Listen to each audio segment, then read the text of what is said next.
कैसे हैं आप लोग। उम्मीद करता हूँ आप सब लोग बढ़िया होंगे। दोस्तों आज हम इस करंट अफेयर स्टार्ट करने वाले हैं 7 मई के लिए। तो 7 मई के लिए क्या करंट अफेयर है चलिए जानते हैं। तो वीडियो को लाइक जरूर कीजिएगा, चैनल को सब्सक्राइब जरूर कीजिएगा। चलिए शुरू करते हैं, लेट्स बिगिन। तो दोस्तों आईआईटी है, कौन सा आईआईटी है जिसने कॉस्ट इफेक्टिव इन्वर्टर बनाया है। इन्वर्टर तो आप जानते ही होंगे, जो बिजली देता है घर में, ठीक है, लाइट चले जाने के बाद। तो वो एकदम कॉस्ट एफिशिएंट इन्वर्टर बनाया, यानी कि उसकी जो कॉस्ट है वो 8 गुना कम कर दी है। तो ऐसा इन्वर्टर बनाया है। वो किस आईआईटी ने बनाया और उसका एक पेटेंट भी ले लिया है, ठीक है। तो कौन सा आईआईटी है, तो आप अपना आंसर दीजिए। Option A, B, C, D. Patna, Madras, Kanpur, Bombay. तो चलिए इसका आंसर बताते हैं कि आंसर क्या है। तो इसका सही आंसर है IIT Patna. Okay, IIT Patna ने जो है एक कॉस्ट इफेक्टिव इन्वर्टर बनाया है। ओके, बढ़ते हैं अपने नेक्स्ट क्वेश्चन की तरफ। तो चलिए बताइए next question. Recently the Indian army and the पुतिन बालन ग्रुप, ओके, ये याद रखिएगा, collaborated to open the Indian first constitution park in which city. पहला संविधान पार्क किस शहर में खोला जाएगा, ठीक है। ये किसके बीच समझौता हुआ है, भारतीय सेना और पुतिन बालन समूह। तो ये किस शहर में पहला संविधान पार्क खोलने के लिए कहा गया है। तो आपके ऑप्शन हैं अहमदाबाद, पुणे, जयपुर, वाराणसी। तो आप अपना जवाब दीजिए। तो इसका सही आंसर है दोस्तों पुणे। ओके, पुणे में पहला कॉन्स्टिट्यूशन पार्क खोला जाएगा, जो कि इंडियन आर्मी और पुतिन बालन ग्रुप के द्वारा ये कोलैबोरेशन किया गया है। तो चलिए नेक्स्ट क्वेश्चन की तरफ बढ़ते हैं। खबरों में रहा एंटारेस क्या है। एक पनडुब्बी है, एआई उपकरण है, रेड सुपर जायंट है, या एक इन्वेजिव प्लांट है, यानी कि आक्रामक पौधा। तो अपने आंसर बताइए।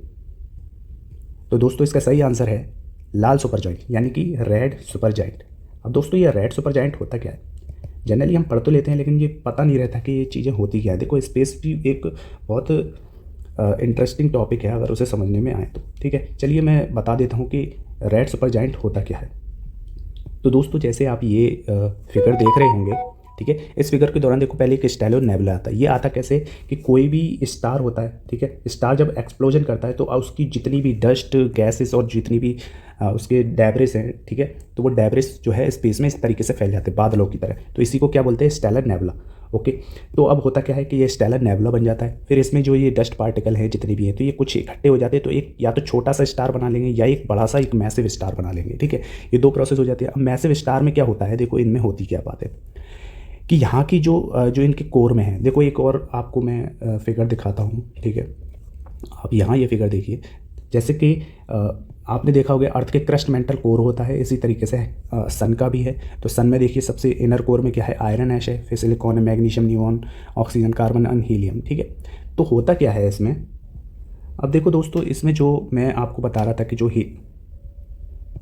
तो दोस्तों इसमें होता क्या था कि जो हीलियम फ्यूजन है, ठीक है, और ऊपर जो है हमारा क्या होता है, न्यूक्लियर फ्यूजन की जो प्रोसेस होती है, ठीक है। तो न्यूक्लियर फ्यूजन कब होगी, जब हाइड्रोजन और हीलियम मिलेंगे, ठीक है। तो हाइड्रोजन की जब थोड़ी सी मात्रा कम होने लगती है, ठीक है, तो हीलियम फ्यूजन स्टार्ट हो जाता है। कहाँ पे, कोर में। तो हीलियम फ्यूजन जब स्टार्ट होता है तो इसका क्या होता है कि इसमें टेम्परेचर और प्रेशर जो है बहुत हाई मात्रा में बढ़ने लगता है। तो अब देखिए कि जैसे कि एक गुब्बारा है, ठीक है, गुब्बारे में हम गैस भरेंगे और प्रेशर भरेंगे, ठीक है, तो ये क्या होगा, अपना साइज़ बड़ा कर लेगा, ठीक है, और भरेंगे तो और बड़ा कर लेगा। तो इसी तरीके से इसमें टेम्परेचर और प्रेशर जो है बहुत हाई हो जाता है, क्योंकि जो कोर में है हमारी हीलियम फ्यूजन हो रहा है, तो ये बड़ा हो जाता है, यानी कि इतना होता है। तो जब फ्यूजन होता है तो बड़ा हो जाता है, तो इसीलिए इसे जाइंट नाम देते हैं। जाइंट आपने सुना होगा, जियान से जाइंट, यानी कि बड़ा, एक मैसिव, ठीक है। तो उस तरीके से नाम दिया गया है। तो रेडनेस इसमें आएगी क्योंकि न्यूक्लियर जो कि हीलियम फ्यूजन हो रहा है और ऊपर भी जो है हमारी न्यूक्लियर फ्यूजन की प्रोसेस हो रही है, लेकिन कम मात्रा में हो रही है। तो अब देखो इसका जब ये सरफेस एरिया बढ़ेगा तो इसका टेम्परेचर भी ऑटोमेटिकली कम होगा। ओके, तो इसलिए जो इसका जो इनर कोर है उसमें तो खूब जो है हमारा टेम्परेचर और प्रेशर खूब होता है, लेकिन जो ये ऊपर का जो सरफेस एरिया है ये एकदम क्या होता है, बहुत ही इसका टेम्परेचर गिर जाता है, ठीक है।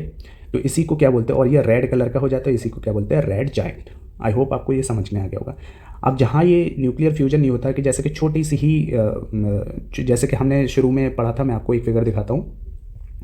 तो जैसे हमने ये पढ़ा था कि एवरेज स्टार बन जाता है, ठीक है, एवरेज स्टार बन जाता है। इसमें क्या होता है कि जो कोर है, हीलियम प्रोसेस इतनी हो नहीं पाती, तो इसमें क्या होता है कि न्यूक्लियर फ्यूजन की ही इतनी प्रोसेस होती रहती है। तो ये छोटा सा रेड जाइंट बना लेता है, ठीक है, ऊपर रेडनेस तो रहेगी, ठीक है, लेकिन इसमें जो रेडनेस है उसका फर्क आ जाएगा, ठीक है। फर्क क्यों आ जाएगा? क्योंकि इसका सरफेस एरिया बड़ा हो जाएगा, क्योंकि इसमें जो कोर है वो भी बड़ा होगा और हीलियम की प्रोसेस भी ज़्यादा होगी।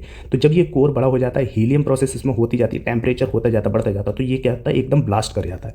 इसी तरीके से ये भी ब्लास्ट करता है, तो यही प्लानिटरी नेबुला बन जाते हैं, इससे प्लैनेट बन जाते हैं, ठीक है। और ये इसका जो कोर है ये वाइट डॉर्फ बन जाता है। और इसी तरीके से यहाँ पे जब ये एक्सप्लोजन करता है तो इसका जो कोर है वो सुपरनोवा की तरह निकलता है, ठीक है। सुपरनोवा क्या करता है? सुपरनोवा से या तो न्यूट्रॉन स्टार बनेगा या ब्लैक होल बनेगा। अब ये ब्लैक होल की थ्योरी आपको समझनी है तो आप कमेंट में जरूर लिखिए, येस करके लिखिए कि मुझे ब्लैक होल समझना है, तो मैं उसको एकदम आसान तरीके से हलवा परोस के रख दूंगा, ठीक है। तो आई होप आपको ये समझ में आ गया होगा कि जो है रेड जाइंट क्या होता है और ये कैसे फॉर्म होते हैं ब्लैक होल, ठीक है। चलिए आगे बढ़ते हैं हम अपने तीसरे क्वेश्चन की तरफ। तो आप ये याद रखिए कि एंटारेस क्या है? रेड सुपर जाइंट, ठीक है। चलिए नेक्स्ट क्वेश्चन की तरफ बढ़ते हैं। तो दोस्तों चौथा क्वेश्चन है कि who has been appointed as the presiding officer of the security appellate tribunal. Security appellate tribunal यानी कि सेट जो है वो उसके पीठासीन अधिकारी के रूप में किसको नियुक्त किया गया है? तो आपके ऑप्शन है मीरा स्वरूप, धीरज भटनागर, दिनेश कुमार और जेपी जेकर। तो आप अपना आंसर दीजिए। तो इसका सही आंसर है दिनेश कुमार, ओके। तो दिनेश कुमार जो है उनको अभी सेट जो है उसका प्रिसाइडिंग ऑफिसर या पीठासीन अधिकारी नियुक्त किया गया है। चलिए बढ़ते हैं नेक्स्ट क्वेश्चन की तरफ। तो नेक्स्ट क्वेश्चन है red colobus conservation action plan recently seen in news and initiative of which organisation. Red colobus conservation action plan, ठीक है, याद रखिएगा नाम। तो ये किस ऑर्गेनाइजेशन के द्वारा एक पहल शुरू की गई है? कौन सा इनिशिएटिव ये शुरू किया गया है? तो आपका ऑप्शन है ये, आंसर बताइए। तो इसका आंसर है IUCN, ठीक है। IUCN के तहत ये जो है red colobus conservation action plan, तो ये शुरू किया गया है। अब ये रेड कोलोबस कंजर्वेशन प्लान है क्या? चलिए इसके बारे में थोड़ा जान लेते हैं। तो असल में जो रेड कोलोबस है वो क्या है कि जो अफ्रीका है, अफ्रीकन रीजन में जितनी भी बायोडाइवर्सिटी इंडिकेटर हैं तो उनको हमें बढ़ाना है, ठीक है। जितनी भी हंटिंग है उसको रोकना है, हैबिटेट लॉस रोकना है वहाँ पे, ठीक है। एंडेंजर्ड और क्रिटिकली एंडेंजर्ड जो स्पीसीज़ हैं उनको हमें सुरक्षित करना है, ठीक है। तो ये जो एक्शन प्लान है ये IUCN की तरफ से शुरू किया गया और इसका एम जो है वो कंजर्वेशन करना, सेफ गार्डिंग करना अफ्रीका के फॉरेस्ट को, ठीक है, और कर्बिंग सस्टेनेबल हंटिंग, जो हंटिंग है जो वहाँ पे शिकार हो रहे हैं जितनी भी स्पेसीज़ के, उनको रोकना। तो आई होप आपको ये वीडियो समझ में आई होगी, ठीक है। ये हो गए हमारे 5 क्वेश्चन। तो अगर आपको ये वीडियो पसंद आई है तो लाइक जरूर कीजिएगा। मिलते हैं अगले 8 मई के करंट अफेयर के साथ। तो वीडियो को लाइक जरूर कीजिएगा, चैनल को सब्सक्राइब जरूर कीजिएगा। Thank you very much. जय हिंद, जय भारत।